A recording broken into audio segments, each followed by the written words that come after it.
Hey, what's going on, everybody? You're tuning into another episode of 2010 Minutes. Today we have on motivational speaker and the tattooed life coach, Rob Eastman. How are you, my friend? I'm good. I appreciate you having me on, and I'm looking forward to chat. Fantastic. I feel like it's missing out that no one calls you Rob Beastman. Yeah. I think in my former life they probably called me worse things, and now maybe they just look in fear and don't dare say much due to the beast mode Yeah, that I right. present. I start this off with all my guests. What does mental health mean to you, my friend? Man, asked me 20 years ago, and I wouldn't even know what that meant. And today, for me, that is my first step, my first goal, my what I look to first thing in the morning. It's everything. Without your mental health, you literally have nothing. So it's a it's what I live and die for, and it's my passion. So Love it. You wear many hats. As a former addict, you have transcended into a recovery coach. Can you tell us about the history of addiction was like for yourself? yeah, it started at a very young age as far as my mental health right out the womb, ADHD, getting bullied day one by teachers because I couldn't sit still in class, which transitioned onto the playground because if it was okay for the teachers to do it, the kids felt comfortable doing it.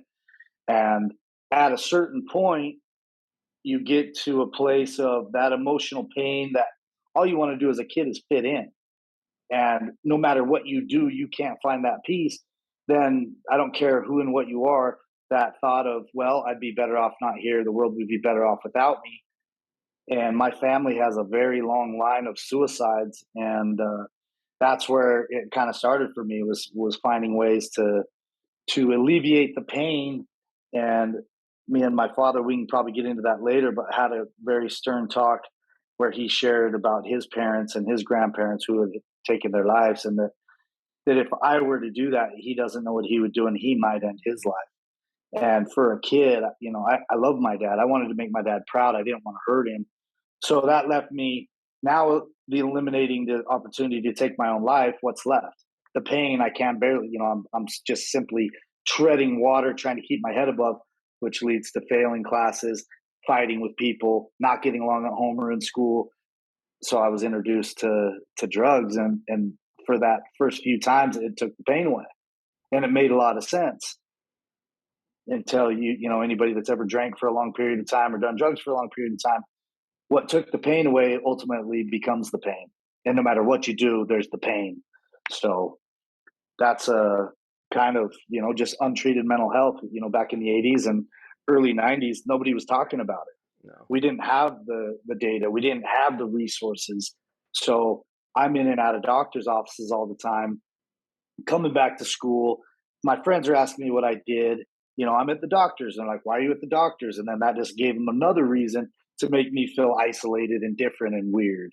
So I learned to wear masks and kind of put on that fake smile and become whatever you needed me to be to fit in, which you get home and then you're left empty because you're a fraud, Right. so it just, kids don't have the tools. Most parents, even now, don't have the tools, and they try and play the therapist. They try and play the coach, and then they always wait till it's a crisis, and by that time, it's years of trauma therapy to get out of it, and it takes a lot of willingness to get through that. So, man, don't get me started on all this. That's why you're here, my friend. That's why you're here. How No old were you when shit. you first started using or abusing, I should say?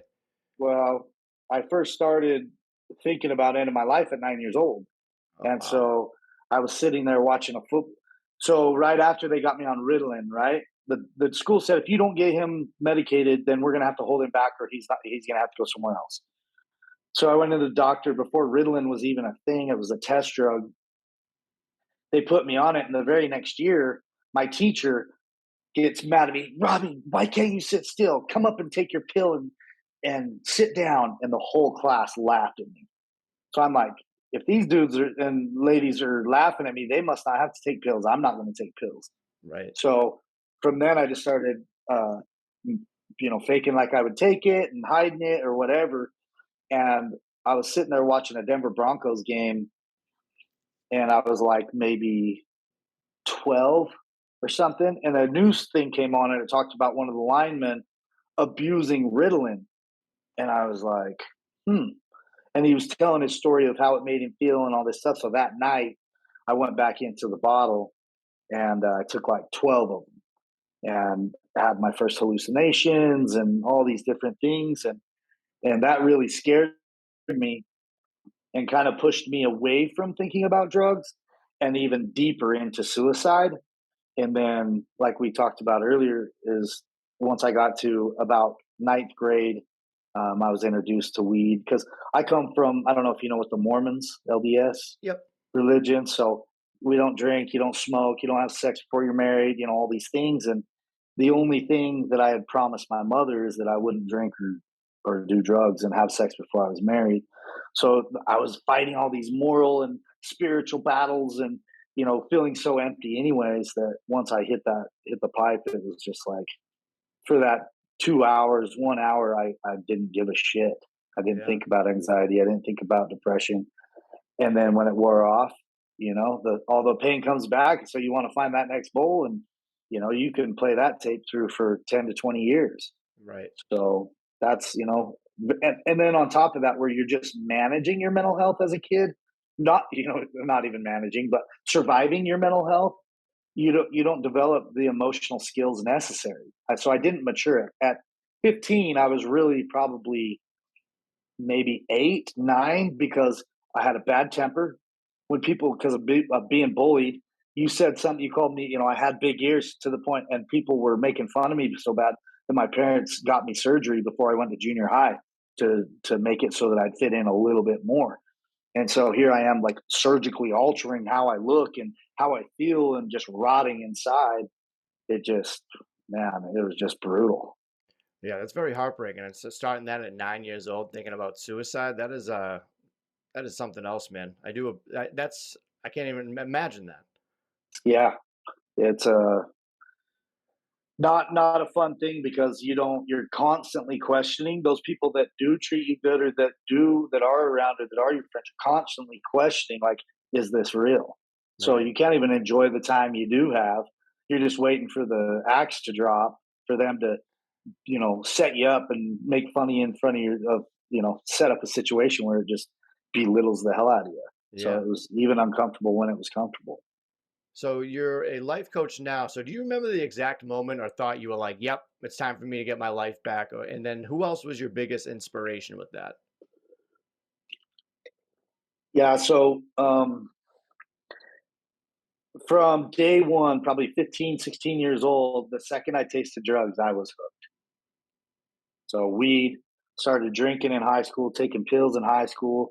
Right after high school, added Oxycontin, meth, coke, crack, and I just added two because these stopped working, but I didn't see that, so I added these and multiple suicide attempts. And fast forward, I had two friends die.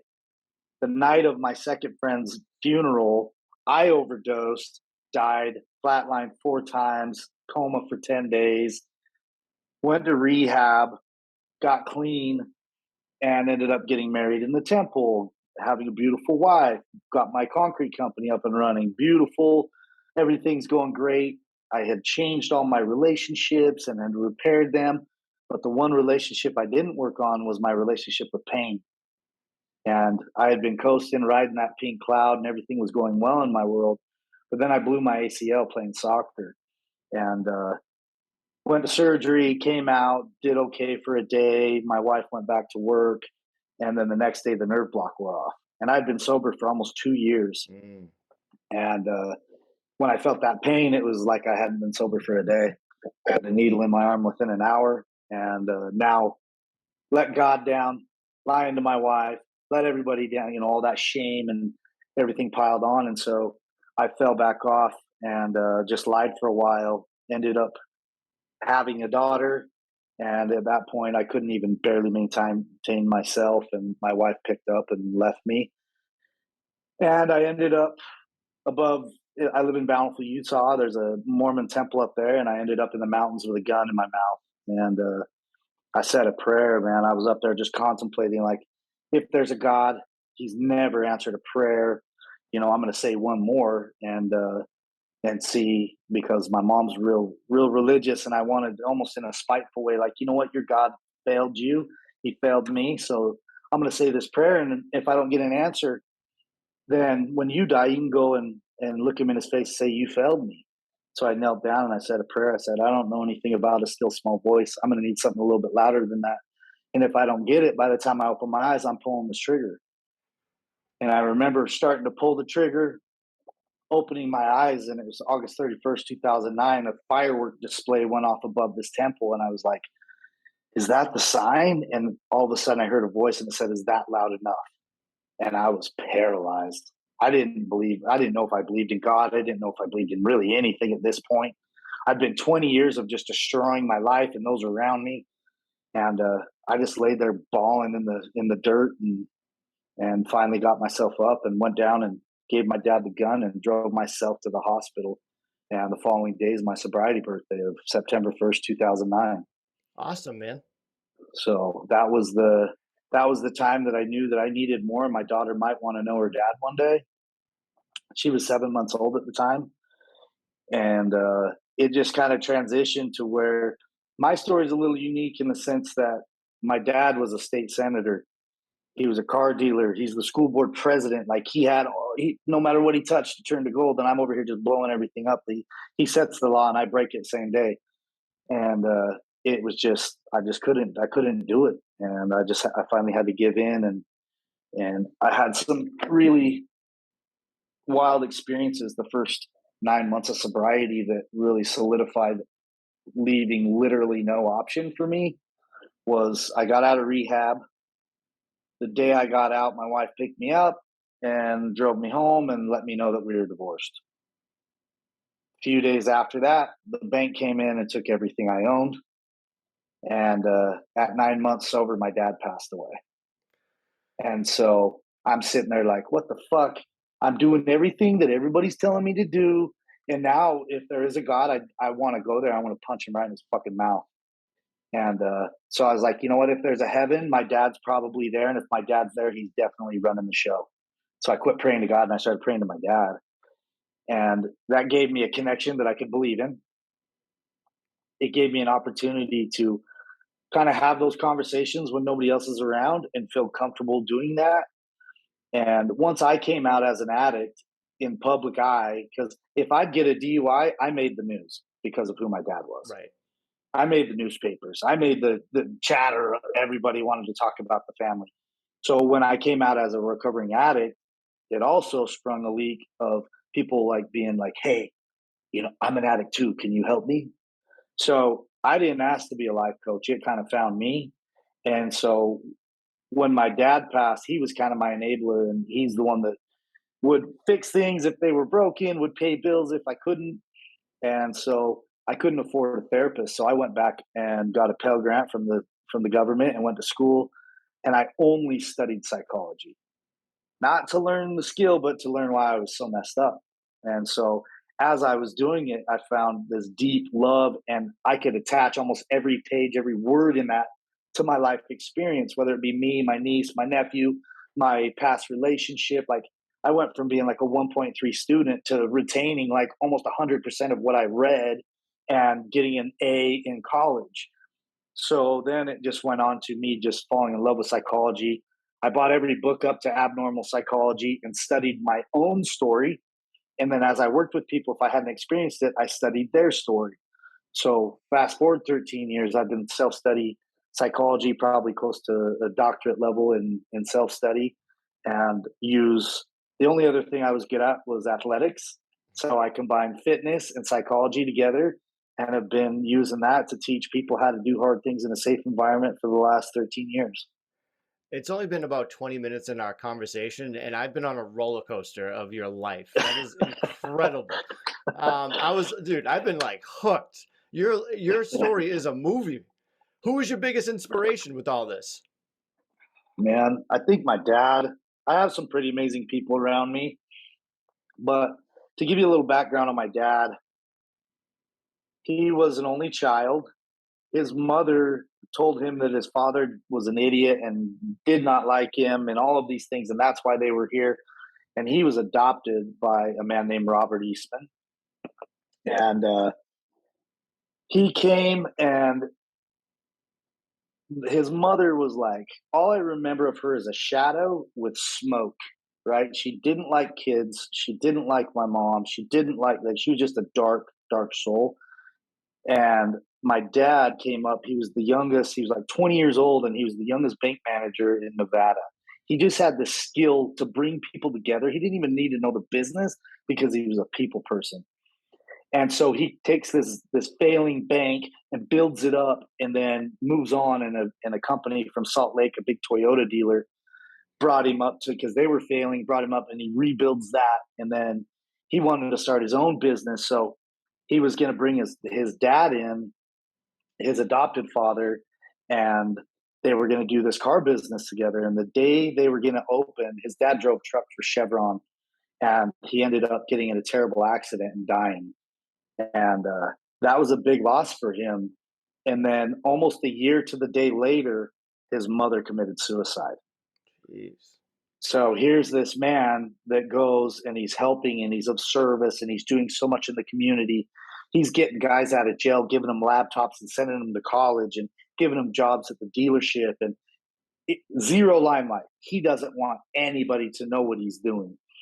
And so looking at just the things I've experienced, to imagine the amount of pain he must have been in and was being of service to others to step outside of that pain, it's just like, how did he do that?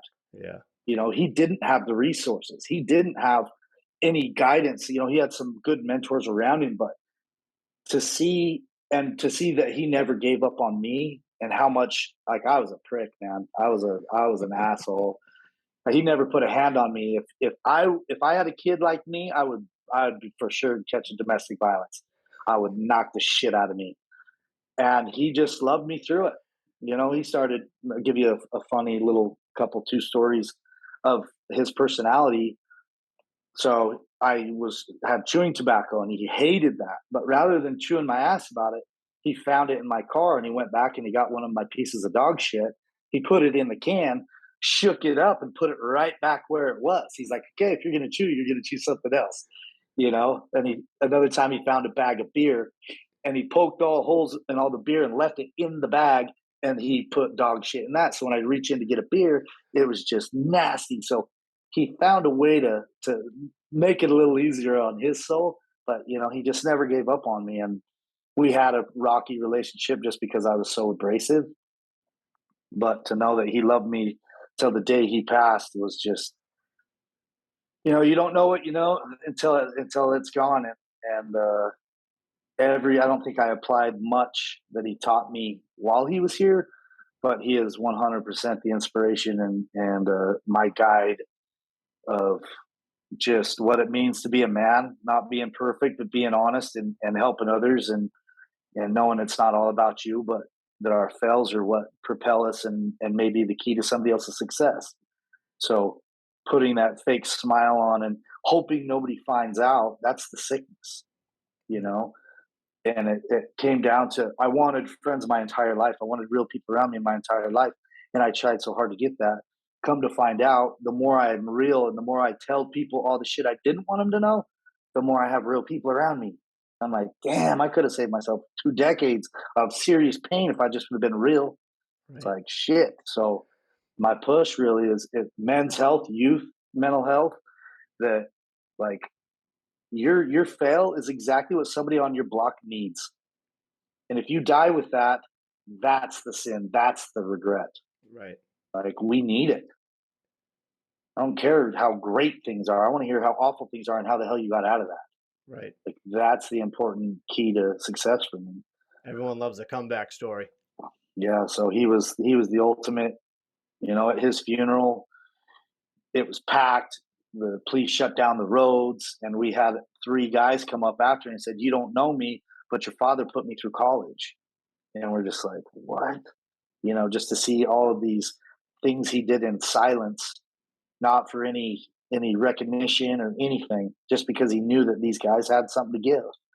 And that really that really touched my heart. And I never thought I'd be of service. I'd sure as shit, if you heard my name, you would not think I'd be working with kids. I'm a head coach in the high school and junior high for wrestling, and I mentor youth. And it's just my life. When I got out of my own way and quit driving the bus and let somebody else guide it, things started working out for me. Props to your dad, raising a great guy. Yeah, yeah, he's that, and then my daughter is she's definitely the go-to right now. Awesome. She's an awesome. If you're a parent out there and you have a shitty kid, the secret ingredient is dog shit, okay? Learn that from Mr. Eastman. Specifically husky. Yeah, exactly. That's so funny. I love that story.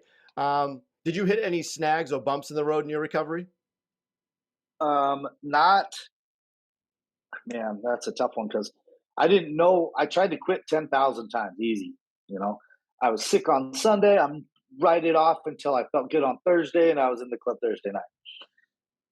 But once I understood the psychology, understood, having mentors and being honest and all of those things, um, that first time through rehab, I did have the relapse that lasted about 6 months.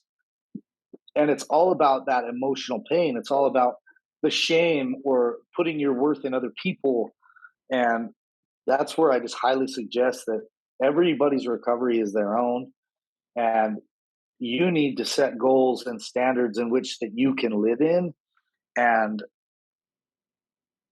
being afraid to tell my wife, feeling like I let people down and all this crap just put me deeper in the hole, which is letting people down. Right. If you have a screw up, if you slip and you tell people, they might be upset or what because they love you. And that's it.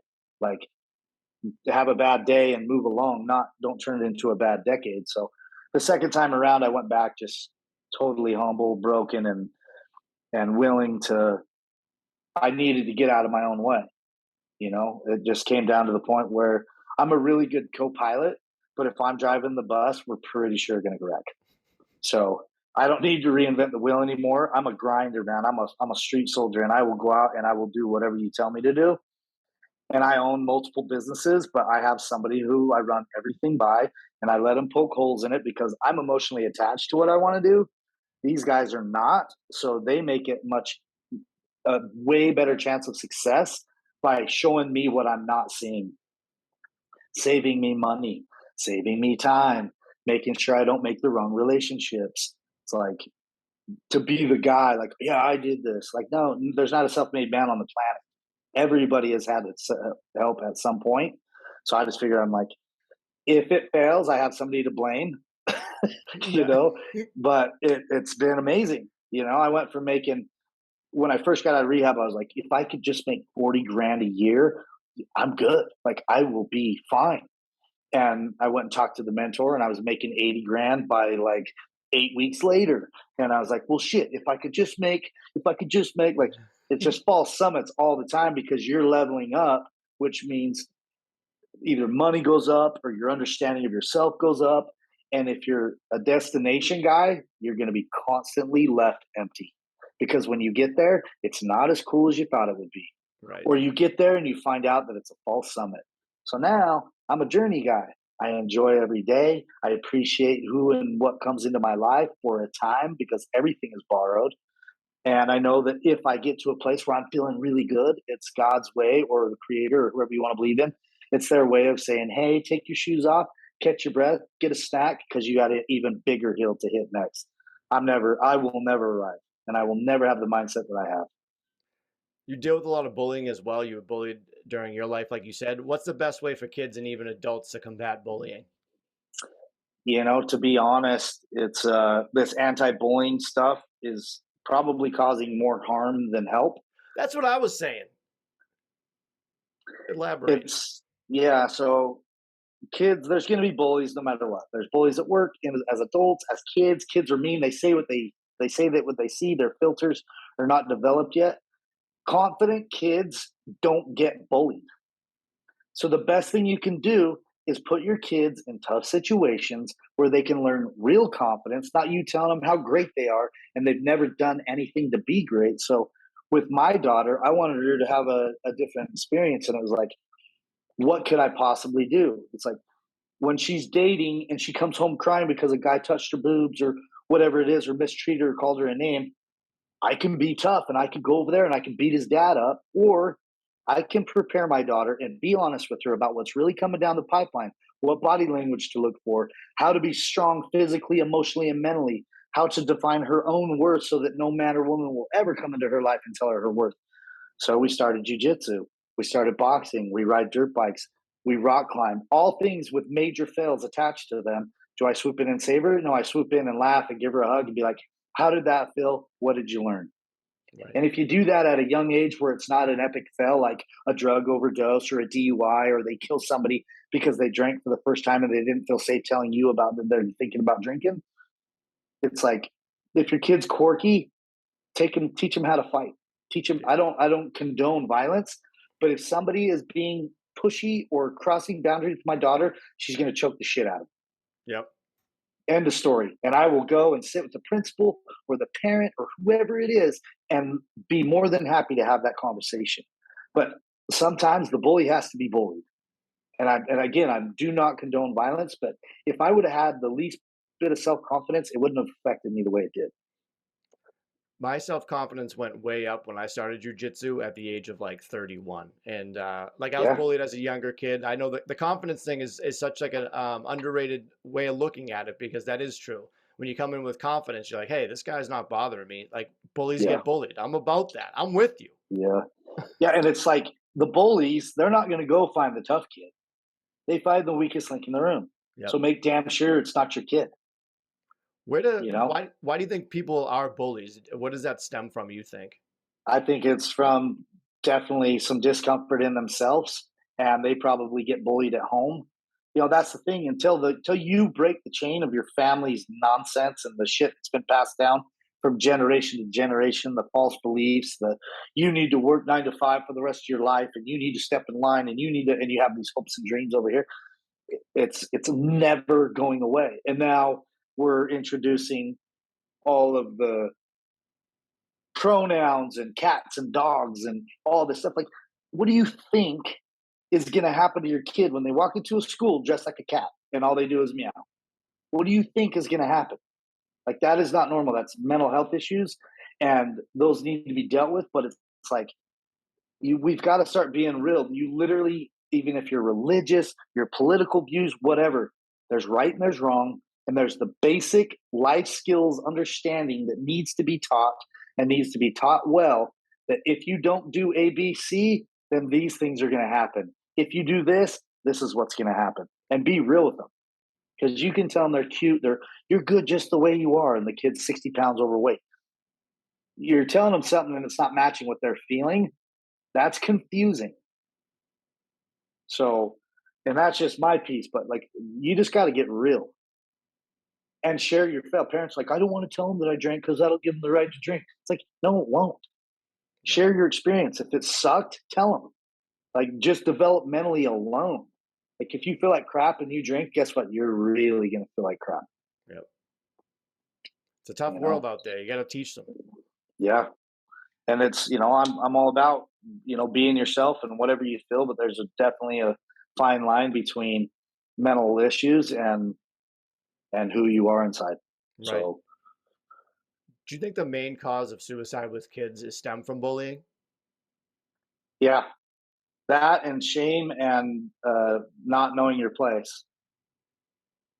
You see things at home, mom and dad are fighting all the time. You feel it's your fault, or you're being bullied and you don't want to be a burden, so you don't tell anybody, or these unrealistic expectations. Most of them are due to grades and religious beliefs, and if you're gay or straight. It's Right. like, if you're gay, for me, and you get to heaven and God's like, you know what? You were such a good person, but you're gay, so you can't come in.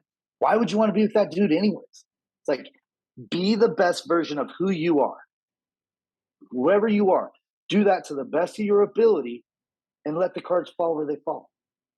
But don't sit and worry about what all these other people are going to do or say. Like, it's hard. Life is hard enough, and you'll never be the best copycat. You're a great motivational speaker. You got me going over here. I got goosebumps over here. Um, I always wondered this with somebody that is a motivational speaker. Is it tough when you deal with somebody that pushes back on finding the motivation that you're trying to give? It used to be. It used to really bother me, but it comes down to there's some people that have an excuse for every solution, and those people you just don't give the attention to anymore. Yeah, Like they're gonna have to learn the hard way. Some of us just have to learn the hard way. They put so much energy in to debunking the solution. If they would put that same energy into just taking it, they'd be happy.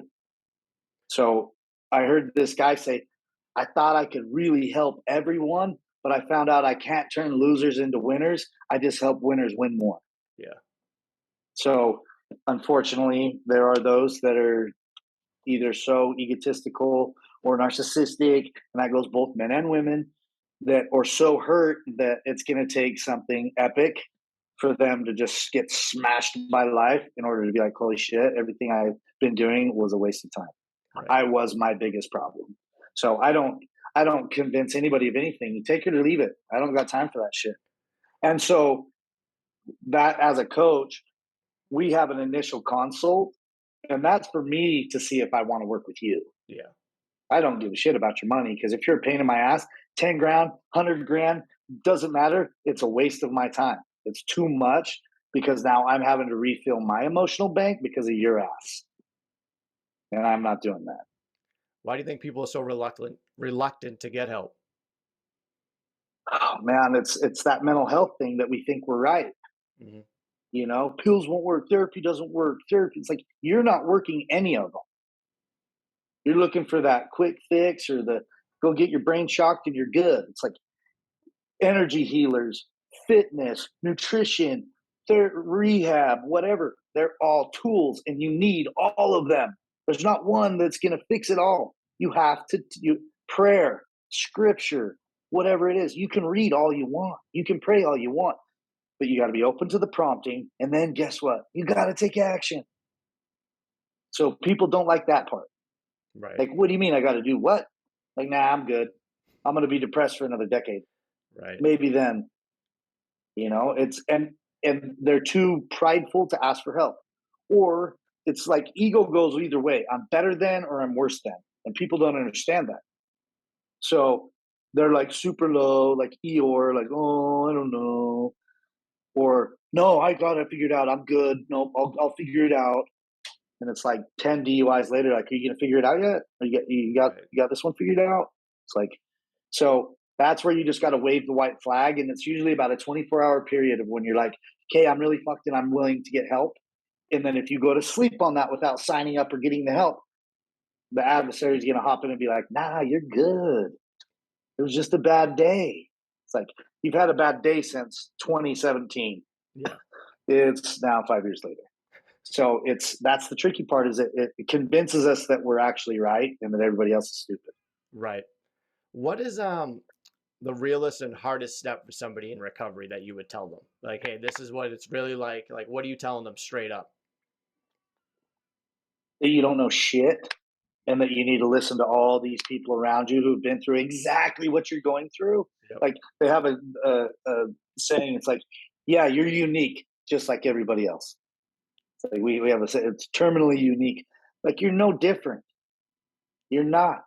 The situation, the people, the players might their faces are different, but we all feel deeply. We all made mistakes. We all do things to excess. We're fucking our life up. We're burning it down. These steps, when applied, can help. Yep. It's like quit. If you were so smart, you wouldn't be sitting here. Like, I mean, really? Yeah. If we had it figured out, I still don't. The more I know, I love like going to AA. Then you get the 1 year guy. Their speeches are always epic. If you do, and they just have it all figured out. Then you get the guy that has 25 years stands up. He's like, I still don't know shit. Thank you. I'm going to take another 24. And it's like, okay, there it is. Yeah. Like the more clean time I get, the less I know. The more humble I stay, the more I'm open to suggestion, the more of a student I become. It's like you were such a slave for so long, you want to be in control. And if you let that control take you to a place of superiority, the adversary's winning both ways. He's like, okay, I'm going to put you up here for even a bigger downfall. Right. So you just stay humble, and you have to change your inner circle of quality of people as you grow. That doesn't mean that you're better. That just means that you're outworking some of the people you were around, and be willing to be the weakest link in the room at all times. That's where growth happens. As a motivational speaker, the tattooed life coach, do you ever get misconceptions from people that look at you and you're like, this guy, I don't know if he's a motivational speaker? And do you like debunking them, being like, I'm a great guy, I'm just tattooed at the gills? Yeah. So funny story about that. So that's the reason I got it. So a few weeks before my dad passed, we had a conversation, and I wasn't tattooed at all. I had like two little bands on my legs and a tramp stamp, right? And he's like, "You're a terrible employee, so you're going to need to find a way to make your own money." And so I was like, "Geez, that hurts." So I went out and got a job and kept it for 2 years just to prove him wrong, you know. And but it came down to, he always told me, you got to dress for the job you want. And my second chance was so freaking hard. And the more confidence I got and the more understanding of mental health I got, I was like, you know what? I'm going to be the best version of myself. Do you know Eric Thomas? I don't. Number one, he's the number one motivational speaker in the world. E.T., the hip hop preacher. You got to check him out. I will. But he said, one, he said, you'll never be the best copycat. And two, he says, when you're good, you got to dress up. When you're great, they just hear the message. And he always wears a flat brim hat and a t-shirt. And anytime I went to church, I would like get the flu symptoms. I swear I have PTSD from dressing up. So I was like, okay, I got to get great. I got to get great because I want to be able to wear a t-shirt. And so I just kept going. Like the judgment I already got. And I always felt kind of like a warrior in a sense. Like I was just drawn to the battles. I was drawn to standing up for the underdog. So I've got my armor literally tattooed on, and it reminds me of my battle every day. So I'm now on a pretty big stage, and I get the keynote speaker spot for my entire state's teachers, uh, like school association convention. So there's like 2,000 educated teachers, 500 or 600 admins, and I'm walking into this place. They're all dressed in suits and ties and all that stuff. And I walk in, and these two people run over and grab me by the arm, like, this is a private event. You can't be here. And they're shuffling me out of the place that I'm the keynote for. The guy that hired me is like in a dead sprint. No, like he's the speaker. And I'm just laughing. And they're like, just the looks on their face just dropped. I'm like, it's okay. That's why I got him. And I walked right back in, took the stage, massive big screens, and, you know, standing O at the end. And it's like, I walk around, my ex-girlfriend, she had blonde dreadlocks, and we're tattooed in Utah. And people would literally like cross the street to not have to walk by us. Wow. So we'll be sitting at lunch or whatever, and people are just looking and talking and looking and talking. And then they see me on TV, and they see me in the newspaper, and they see me in front of all these people doing this stuff. So it's like, that's what I want. I want them to talk. I want them to fear. I want them to do all that stuff. Then to find out, guess what? I'm a good dude. Yep. I'm helping more people in a year than they will help in an entire lifetime, between coaching, like at schools, in the hallways, and what I do outside of that. And it's like, we've got to get past that judging a book by its cover, and that'll always be, because judgment's in everybody. Mm-hmm. But that's a big deal. You know, I've got two leg sleeves, both arms done, my chest done, my back's entirely done, and I got that all done in 2 years. Oh, wow. It's like, I just committed to the suit. I committed to my persona. And, you know, I want to be filling stadiums. I want to change the way people view mental health, because it doesn't matter what, besides like cancer stuff, sex slavery, child trafficking, all this stuff. Guess what doesn't happen if you're mentally healthy? All of it. There's no vets dying. There's no homeless. The entire world changes if we figure out this mental health piece. Mm-hmm. So I'm all in. If I'm a billionaire or if I'm homeless, I'm still doing what I'm doing right now. I love it. Yeah, you said it right. You can't judge a book by its cover, and I'm glad that you're on this mission, my friend. I'm glad that we met. Yeah, me as well. What are And I some words? appreciate you doing what you're doing. Oh no, I appreciate that, man. Thank you so much. What are some words of wisdom for someone who is down and out and feels like they're at rock bottom? What would you say to them? Got this tattoo right here, and it says it's better to stand and fight. If you run, you will only die tired. And my question for them is, aren't you done running? Aren't you freaking tired? Like, it doesn't get any worse. You run from your anxiety, you run from your depression, you hide from those that love you. At some point, whether that be with soldiers on your back holding you up, it's time to take a peek under the hood. It's time to make those small changes. It doesn't happen. It's not some massive change. It's little tiny bits and pieces every single damn day, making your bed, brushing your teeth, and eating on time, moving your body. That might be it for the first year. Like, it doesn't have to be drastic, but it does have to happen. Because I've got a saying, it's like, it's okay to not be okay, but it's not okay to not be okay and do anything about it. Right. You are needed. You are worth it. Somebody loves you. I love you and I don't even know you. I love you too, man. So, like, reach out to the right people. You know, there's millions of people out there willing to help. There's a few of me's out there willing to help. And it's not rocket science. It's just not. It's just little bit of support, finding out what you're good at, and then finding a way to make money to do that. I'll say this. I don't care what anyone says. Nobody likes running. You run a marathon, deep down, you're not enjoying yourself until it's over. That's the biggest one. Yeah.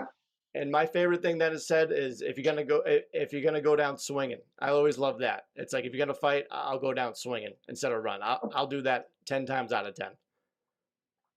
Yep. That warrior saying, I'd rather die on my feet than live on my knees. It's like I was sick of being a slave to my mental health. It was too scary all the time. Yeah, Like, it just got to the point where the pain of suffering became too much, and I just need to do the work. fantastic, man. Let's wrap up with this. It's been such a pleasure talking with you, man. I feel motivated. I'm gonna tackle the day and punch it right in the mouth. I'm very intrigued by this. I feel like it's probably going to be something I don't know. But what would Rob Eastman, the Beastman's theme song, would be if you come out to an arena? Do you have a theme song when you come out and speak? No, I've had when I'm a retired cage fighter, and I came out to some Kanye songs, and it was calm, but it just talks about that every day you get up, and you're focused on everything that comes into your way is there to teach you something. It's not there happening to you, it's happening for you. And the more you become self aware and you can see it coming down the pipeline, the less it's going to happen to you. That's why I'm making that relationship with pain and bringing it to the dinner table and asking it what the hell it wants. You can see it a little bit better. So Like, that's that would be it. so wait, what's the song? And just the name of it just slipped my mind as I was telling that. It's a Kanye song, then? Yeah. All right. Um, Well, if you I'll don't have to send it to you. I'll find it and send it out. It's been a minute since I fought, but perfect. Who are some of your favorite fighters? Do you have any? yeah, like right now, obviously Conor McGregor was big for me. I went and trained in his gym back in 2017 in Ireland. Um, and some of these new guys like Sugar Sean O'Malley, and there's just so much talent now that if you watch fighting, it seems violent, but if you learn fighting, and especially if you know jujitsu, you know it's not violence. It's a chess match. It's Hmm. breathing. It's control. It's patience. It's all these things. So I'm watching a ballet, where people are seeing all this blood or this or that. I'm like, wow, he just slipped that kick and followed up with a double leg and into a head and arm choke. Like, it's beautiful. It gives me the chills talking about it right now. Yeah, yeah. So it's like it slows down for me, and the more I learned in fighting and jujitsu, it's like almost just slows the chaos down, and I can think in a high risk environment and be calm. So the world has to hit pretty hard in order to get me derailed. I got into jujitsu probably the weirdest way because when I watched the UFC, I didn't really know much about it, and I was like, "What is this boring stuff that they're doing on the ground?" So then I looked into it, and people were like swearing by it. So I was like, all right, I'll give it a shot. And it's like one of my favorite things. I'm not just saying this because you're a wrestler, but I feel like wrestling and jiu-jitsu is probably the best 1-2 combo, because every fight goes to the ground at some point. Yeah, yeah, yeah, and it's the toughest grind too. Yeah. You know, people don't like it, but it is exhausting. And ultimately, if you're gonna get raped, if you're gonna get beat up, if you're whatever, you're gonna end up on your back. You're gonna end up on the ground. What do you do from there? Yep. Doesn't matter how much you bench or how hard you hit if you're on your back. And it doesn't matter if you're 6'8" if you're on your back. I will smother you, and I'm 5'8". Yep. Like, yeah, you wrestlers are annoying sometimes. I'm like, I can't even move. Yeah, we don't give space, and we can go 45 minutes hard. Yep. You know, so it's just any martial art, anything that puts you out of your comfort zone and makes you think and allows you to gain confidence, real confidence. But people can't, what you know in jiu-jitsu, nobody can take that from you. Nope. The lessons you've learned on the mat, nobody can take that. Not the bank, not a girl, not a dad, not like, you get that. You get to wear that. So it's priceless. What are 3 things that you're grateful for today, my friend? My mental health, my daughter, my ability to be a father, and the understanding that I'm simply a tool on this planet. I used to be a tool to this planet. Now I'm a tool for the planet, that I'm here, I learned, and I need to share that shit. I've got a book coming out at the end of the year, and it's all my entire story, and the fails and the lessons and what I gained, and hopefully some other people will see that you're not alone, and that maybe some of the things that I did could help you. When's that book coming out? We should be doing beta reading by the end of the year, so we're hoping to drop like first quarter, and it's called Warrior in the Garden. Fantastic. Oh, look at that, exclusive. No one knows that right now, right? Only this. You're the first one. So that goes back to the saying, it's better to be a warrior in a garden than a gardener in a war. It's just being prepared. I'd rather know it and not need it than need it and not know it. So Yep. all those things, it's like prepare. You know, I train for legit warfare, and hopefully it never comes. But if it does, I pray for the other guy. You have my favorite sayings of this whole interview, my friend. You are a true motivational speaker. Where can everyone find you on the internets? The best place where I do most of my stuff is on Instagram at Tattooed Life Coach in the number 8, or EastmanFitnessUtah.com. And then I also have a podcast called Stand and Fight. So after this interview, go check out Stand and Fight. Go buy his book like a year from now. Go follow Rob Eastman, the Beastman. I'm sorry that I keep calling you the Beastman. I think that's a great name. I love it. And the fact that no one's given that to you for the longest time is a shame. Well, I appreciate it. Where are you at are you around Boston? Yeah, just south of Boston. Cool. My first rehab, my roommate was from Boston. Probably a good dude, right? Oh yeah, he's a redhead too. Wild man. Yep. So they breed them wild out here. I'm not as wild as some of them, but I've seen it. Rob Eastman, the Tattooed Life Coach. Thank you so much for coming on with me, man. Yeah, I appreciate it, and I want to make my way out there. And if I do, I definitely want to link up with you for dinner. Please do. That'd be awesome, man. That's been another episode of 20 Minutes. I thank you. Let's break the stigma by cracking a smile.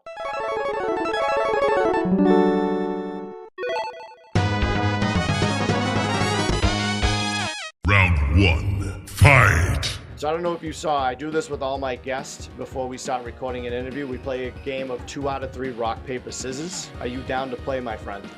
Absolutely. Fantastic. So what we're going to do, keep our hands up in the camera. I'm going to close my eyes to make it fair. You call it rock, paper, scissors, shoot, and then we'll see who wins. All right. Rock, paper, scissors, shoot. Ooh, 1-0. Let's go. Rock, paper, scissors, shoot. Ooh, 2 rocks. You caught on. All right. Rock, paper, scissors, shoot. Oh, no. We got 1-1. Rock, paper, scissors, shoot. You lose. Oh, with the comeback. Oh, my gosh. Gotta keep that rock. Oh, the competitiveness was perfect in that because I wanted to win too real bad. I had this little kid sitting comes to my gym to pick up his big brother, and he'll sit in the window of the car, and I bet it's like 50-0. The little kid is a guru on rock, paper, scissors.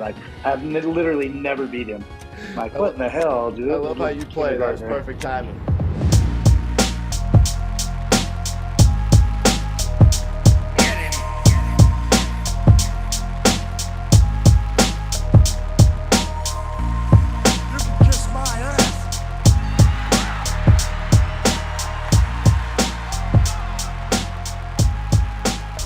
This podcast is not intended to be a substitute for professional medical advice, diagnosis, or treatment.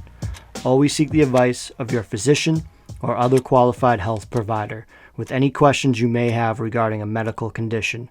If you are feeling suicidal, please dial 911.